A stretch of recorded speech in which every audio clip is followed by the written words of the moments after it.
वो तो वही देखो 60 बरस की सेवाओं के 60 बरस तो लगभग सेवाओं में ही हो गए हैं। और लंबा 60 बरस ऐसे तो कम नहीं होते हैं, लेकिन उसमें बाबा के अंग संग रहने का भी बहुत मतलब एक मौका मिला। बहुत अच्छे अच्छे अनुभव बाबा ने कराए। तो क्या हुआ कि फर्स्ट मैं बताया ना कि गीता में बहुत पढ़ा करती थी, तो उसमें एक लाइन आती है कि मैं पुरुषों में पुरुषोत्तम हूँ, पुरुषों में मैं पुरुषोत्तम हूँ। तो मैं कहती थी कि भगवान जिस रथ में, रथ तो शब्द नहीं था, लेकिन भगवान जिसमें आएगा वो मन इंसान जो है वो पुरुषों में एक एक्स्ट्रा पुरुष, एक्स्ट्रा ऑर्डिनरी पुरुष दिखाई देगा। तो फर्स्ट टाइम जब बाबा करनाल में 1 घंटे के लिए आए थे, तो बाबा की पर्सनैलिटी ही एक एक्स्ट्रा ऑर्डिनरी थी।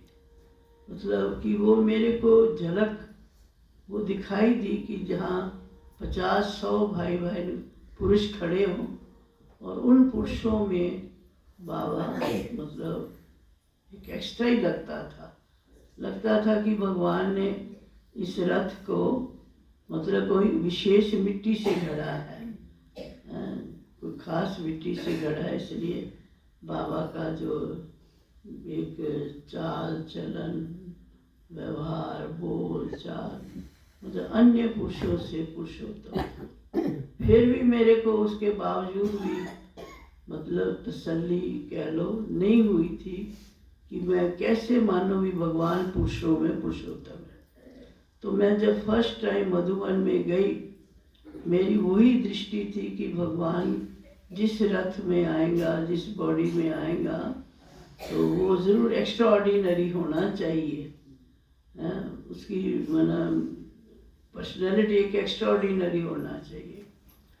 तो फिर मैं पहली टाइम जब गई मधुबन में, तो बाबा बगीचे में खड़े थे, जो आजकल पांडव भवन का जो बाबा का कमरा है उसके बाद छोटी सी बगीची भी है। तो वहाँ बाबा खड़े थे, कुछ भाई बहनों से बातचीत कर रहे थे। तो मैं जैसे उसी नज़र से भगवान को ढूंढ रही कि भगवान तू कहाँ है, कहता है मैं आया हुआ हूँ, तो कब तक आप छुप के मेरे से कब तक छुपे रहोगे। गीत भी भक्ति में मैं गाती थी, प्रभु तुम तो बड़े चोर निकले, चोरी चोरी चल दिए, बड़े चोर निकले। तो मैं कहती थी मेरे से चोरी कब तक करोगे, मेरे से छुप के कब तक रहोगे, आज तो मैं आपको ढूंढ के ही छोड़ूंगी। तो मैं ऐसी बावरी होकर के मधुबन में घूमती रही कि बाबा कहाँ मिलेगा, कहाँ मिलेगा, कहाँ मिलेगा। तो सारा घर ढूंढ लिया, आके ढूंढते ढूंढते उस बगीचे में पहुंच गई, तो वहाँ बाबा खड़े थे। बस वो पहली नज़र थी, सतगुरु की नज़र से जैसे निहाल कर दिया, तो उस नज़र से मतलब इतना हो गया कि बाबा ने ऐसे मुड़ के देखा और मेरे को गले लगा लिया।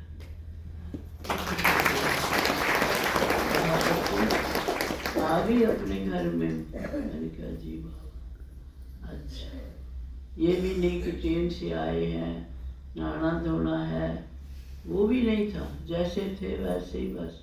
उसके बाद फिर बाबा ने कायदे मुझे, अच्छा बच्चे मिलेंगे, फिर मिलेंगे।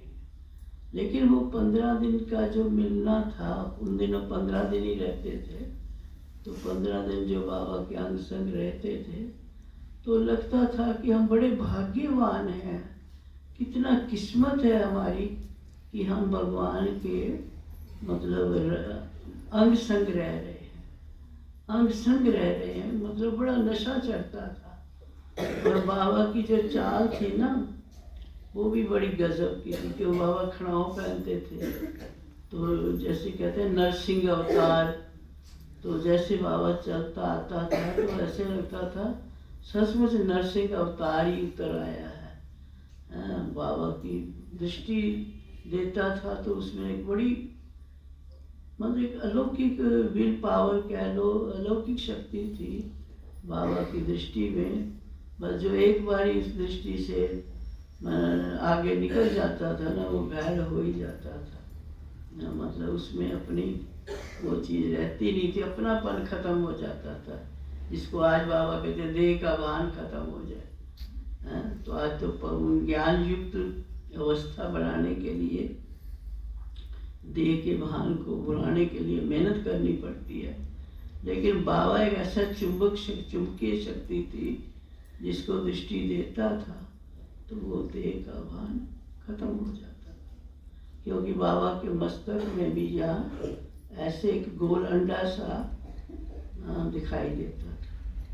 हर टाइम नहीं दिखता था, लेकिन बाबा साधारण भी तो के चलता था ना, कभी तो बिल्कुल साधारण होता था, कभी बाबा का ऐसे मतलब अंडाकार रूप दिखता था। और जब अंडाकार रूप दिखता था तो बाबा के तब नैन चैन में भी फर्क आ जाता था, बोलचाल में भी फर्क आता था। बाकी तो आप सब मुरलियाँ सुनते हो, पढ़ते हो, उस टाइम तो ऐसे लगता था मुरली शब्द भी अजीब सी लगता था, जैसे बाबा अपने बच्चों से बातें कर रहे हैं। बस बाबा आया है, बस आया है ये, और ये भी नहीं बाप अलग गया, दादा अलग गया, ब्रह्मा बाबा अलग गया, शिव बाबा अलग गया, नहीं, बस एक ही है, दोनों एक ही है, दोनों एक ही हैं, बस ऐसे लगता था। तो ऐसे बाबा मतलब एक तो लगता था जैसे बहुत बड़ी वही नरसिंह अवतार की तरह लगता था, और दूसरा चुंबकीय शक्ति थी, बड़ा खींचने की बाबा में ताकत थी। तीसरा मतलब कि बाबा के अंदर इतना शरीर भी ऐसा था जैसे कपास का पुतला हो, मतलब इतना योग तपस्या से बाबा ने अपने आप को गला दिया था, जैसे कि योग साधना से।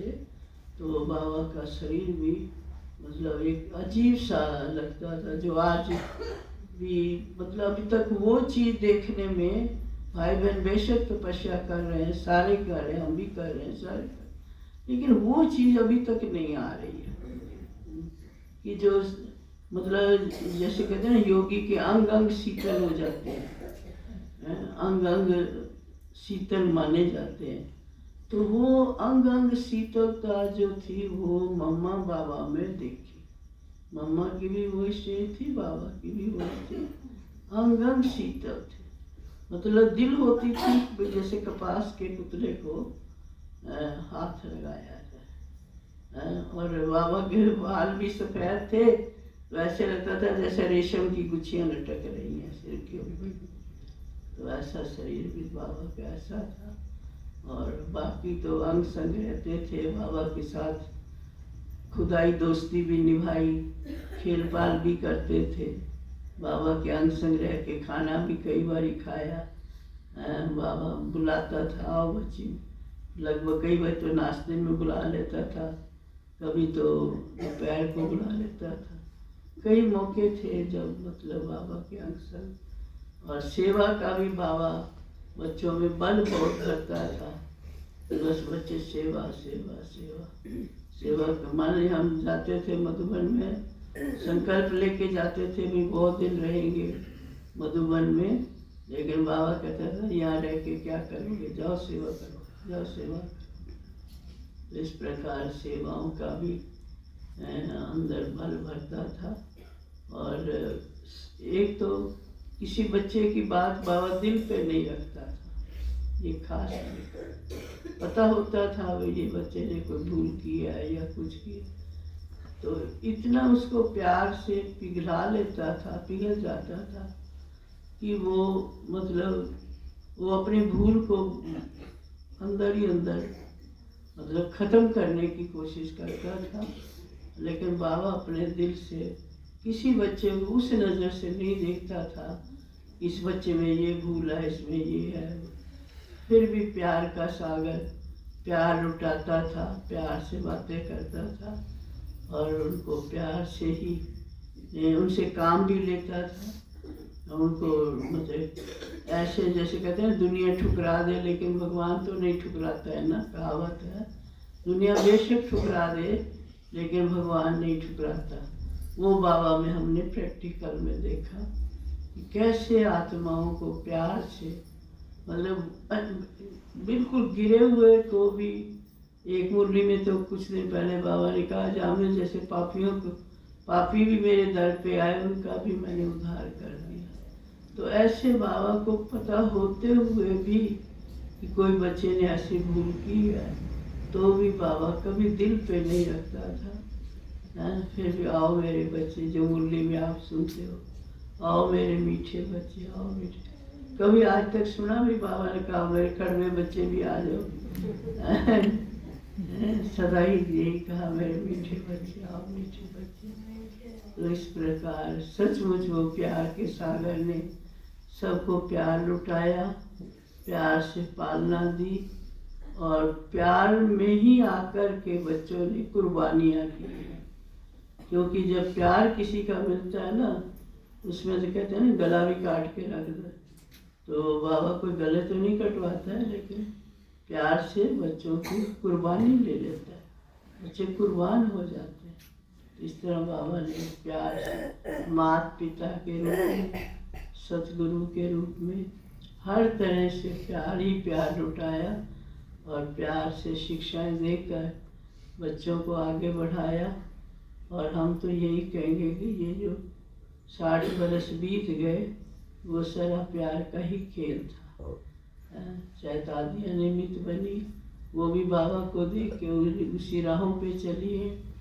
तो दादियों के प्यार ने भी, बाबा के प्यार ने भी, सब ने उसी राह पे हम सबको खींचते आए और हम चलते आए। टाइम बीत गया पता नहीं लगा, और आज भी हम तो उसी उमंग उत्साह में रहते हैं।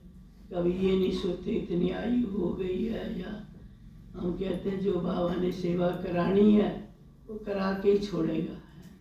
और हम तो बाबा को, मैं तो कई बार बाबा को हंसाती भी हूँ, बाबा ब्रह्मा बाबा का रथ आपने पकड़ा था ना, तो हमने भी आपने हमारा रथ पकड़ रखा है, अब आप इस रथ से जो सेवा लेनी है लेते हैं। हम आपकी सेवा के लिए अंत तक तैयार हैं, जो आपको मंजूर है वो कर आप हमारे से सेवा कराते रहो। इसलिए इस रथ को भी हमने कभी इसके बारे में, शरीर रूपी रथ के बारे में मैं सोचती नहीं। बाबा आप पे संभालता है, खड़ा कर देता है। थोड़ी बहुत मोटर है, शरीर की मोटर है, बीच बीच में पंचर हो जाती है, फिर खड़ा कर देता है, फिर खड़ा कर देता है, तो सेवा चलती रहती है। इस तरह आप सबकी दुआओं से, चाहे दूर है, शरीर से दूर है, दिल से तो दूर नहीं है, तो आप सबकी दुआओं से गाड़ियाँ चल रही हैं, और बाबा चला रहा है और चलाता भी रहेगा, ये अटल विश्वास है। इसलिए संगम युग का जो समय सबको मिला है, तो समर्पित भाव से सेवा करते चलोगे। त्याग, तपस्या और सेवा हमारा जीवन है, इनसे सेवा करते रहेंगे तो सदा आगे बढ़ते रहेंगे, और बड़ों की दुआएं भी मिलती हैं।